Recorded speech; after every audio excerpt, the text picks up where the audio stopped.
Bonjour et bienvenue sur ma chaîne, le Chaudron de Pandora. Je suis Cécilia, serious game designer, ludothécaire et maman de 3 enfants. Aujourd'hui, je te propose une vidéo sur des petits livres d'automne afin de mettre un peu de magie dans notre quotidien. On commence cette sélection avec Le loup qui ne croyait pas aux fantômes, chez Ozu. C'est un livre de Oriane Lallemand et de Éléonore Thuillier. Dans Le loup qui ne croyait pas aux fantômes, Lou va partir avec ses copains en exploration dans un manoir. Donc il n'y a rien d'angoissant, c'est plutôt pour parler d'Halloween et de la chasse aux bonbons. Franchement, avec les tout petits, c'est top. En plus, la couverture est phospho, donc les petits fantômes apparaissent dans le noir. Voilà, c'est mon petit coup de cœur de cette année que j'ai acheté pour mon 4 ans et qui fonctionne super bien. Ensuite, pour ma 6 ans, on a acheté Ma petite sorcière de Michelle Robinson et Briony May Smith chez Gallimard Jeunesse. C'est l'histoire d'une sorcière qui va devoir faire sa première potion. Donc premièrement, elle part en expédition pour aller chercher tous ses ingrédients. Et ensuite, elle réalise la potion qui, évidemment, tourne mal. C'est hyper léger, super mignon, parce que c'est une sorcière qui part avec sa maman en quête des ingrédients pour sa potion. Et les dessins sont vraiment trop mignons. Donc nous, on l'utilise en histoire du soir, là, pour la période de l'automne.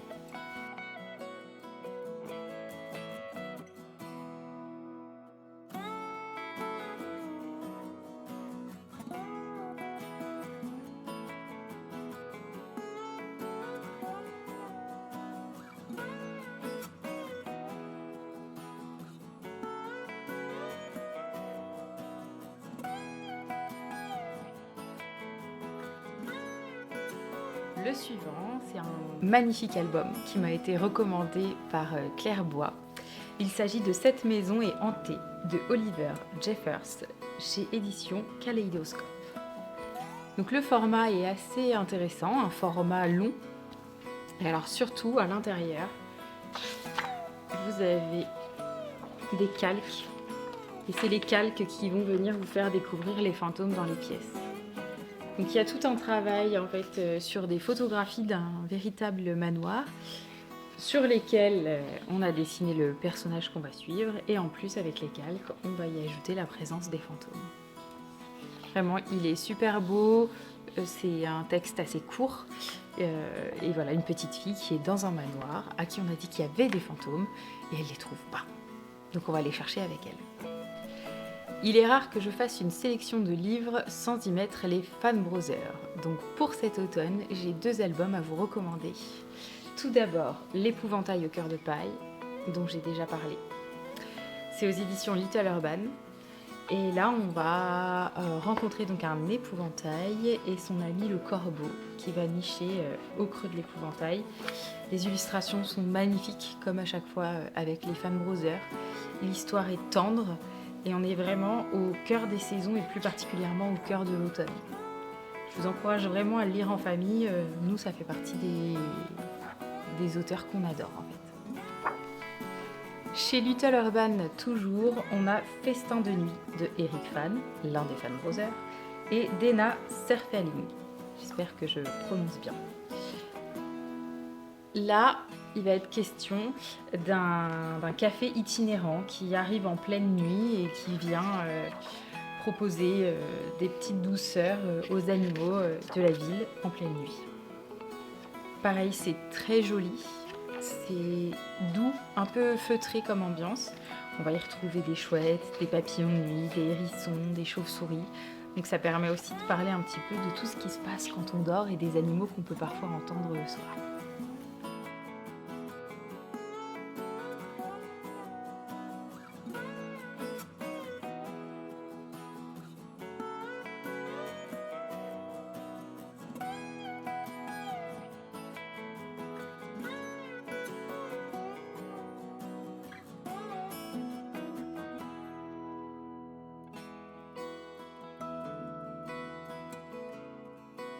On finit la sélection album jeunesse avec L'Oub de Fanny Ducassé aux éditions Thierry Magnier. Là, c'est un tout petit format carré. Et je suis juste tombée amoureuse des illustrations de ce livre qui est vraiment trop beau. Dans Louve, on va découvrir le personnage de Louve aux cheveux flamboyants qui a parfois du mal à contrôler une partie de ses émotions. On va parler de la vie dans les bois et on va parler de l'amour. Une lecture toute douillette et toute mignonne pour l'automne. Pareil, moi je l'utilise des fois en histoire du soir, celle-ci. Je voudrais partager avec vous 2 albums en bonus qui ne rentraient pas, selon moi, dans la catégorie jeunesse, puisque c'est des albums que j'ai achetés pour moi.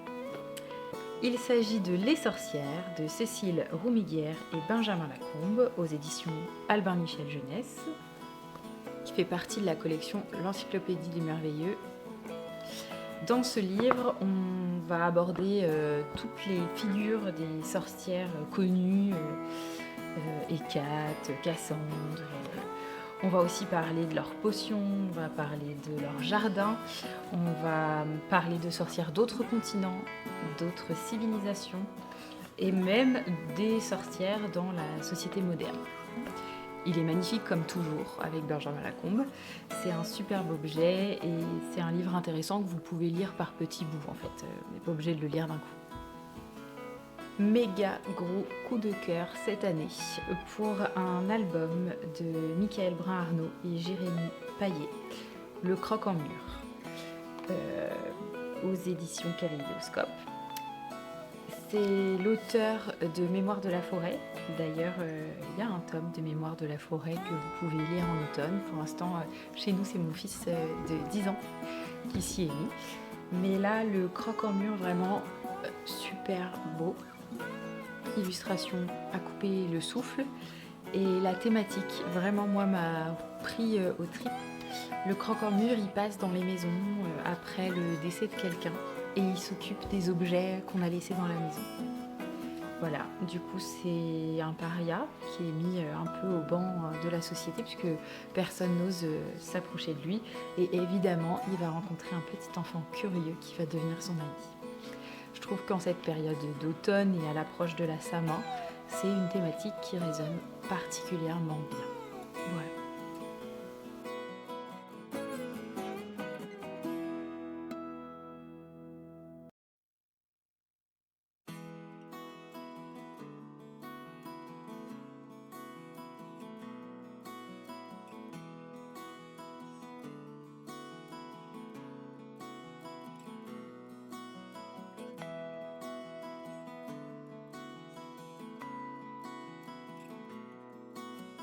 Je vous propose maintenant un peu de BD.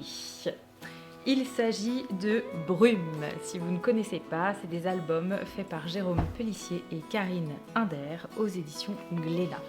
Ici, on a les 3 premiers tomes de Brume.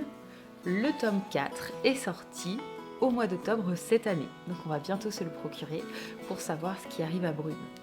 Brume, c'est une petite sorcière clairement casse-cou qu'entraîne son copain et son cochon dans des aventures extraordinaires à la recherche de Naya, la sorcière de Rochefort-en-Terre, poursuivie par Lankou, la figure de la mort en Bretagne.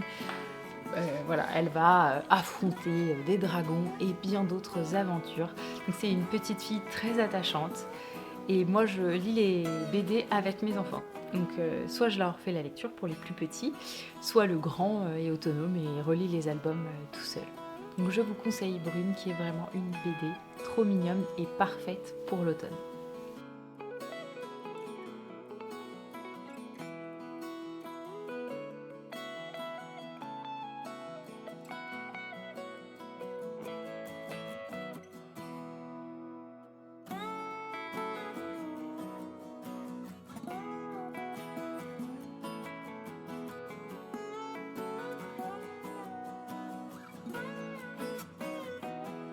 J'avais également envie de vous conseiller un manga.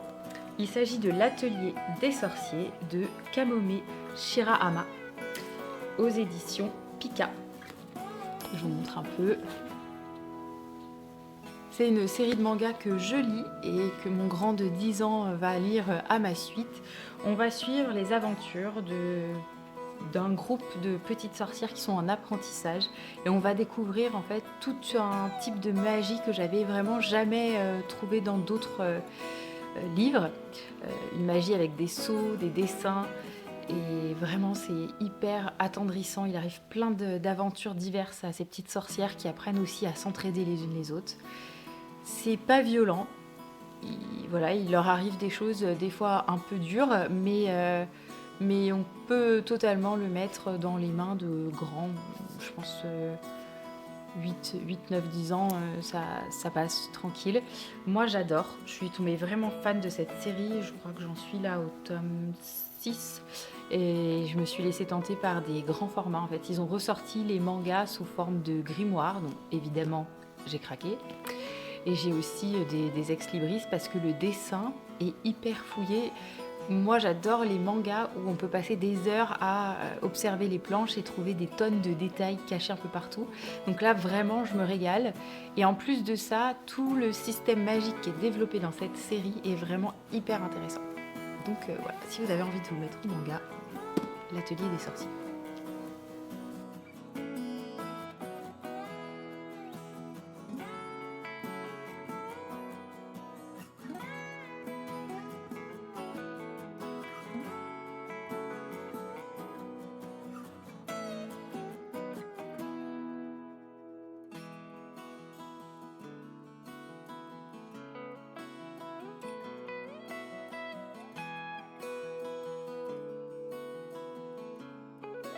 Un roman maintenant pour les adultes donc, La maison au sortilège d'Emilia Hart. Moi j'ai la version Pocket.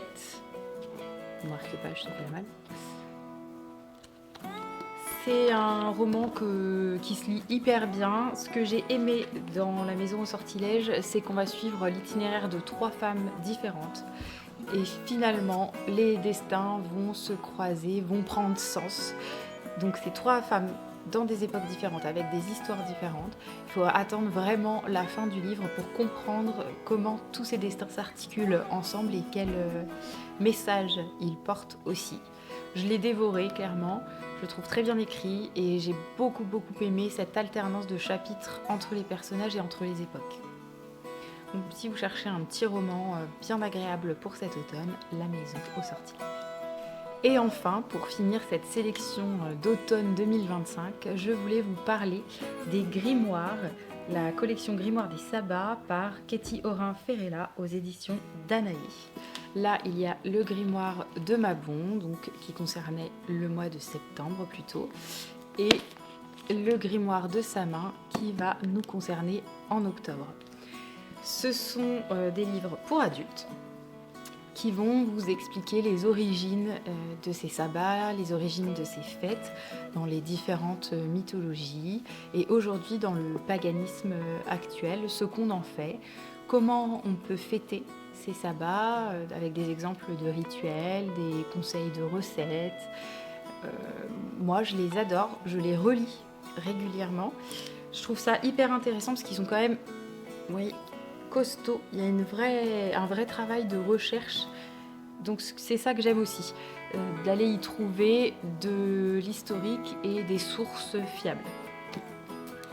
Je vais vous montrer quelques images de ces grimoires et voilà, si sa main ça vous parle pas, oui je dis sa main parce que j'ai toujours dit sa main, alors je sais que normalement on prononce Sowin, mais moi j'y arrive pas, je pense que ça sera sa main pour tout le reste de ma vie. Donc si vous vous demandez de quoi je parle et qu'est-ce qui se passe, ces grimoires sont faits pour vous expliquer tout.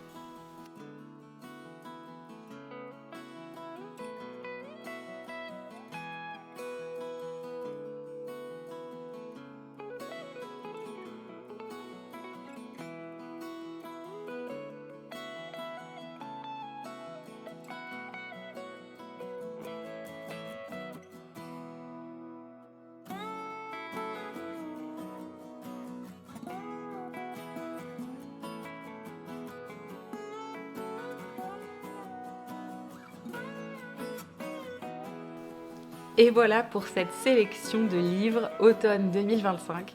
J'espère que je vous ai donné envie d'aller vous en procurer quelques-uns à la bibliothèque ou chez votre libraire préféré. N'hésitez pas à me dire en commentaire ce que vous avez lu, ce que vous avez aimé ou si vous en avez d'autres à me recommander. J'espère que vous passerez un automne tout doux et tout cosy et je vous dis à bientôt.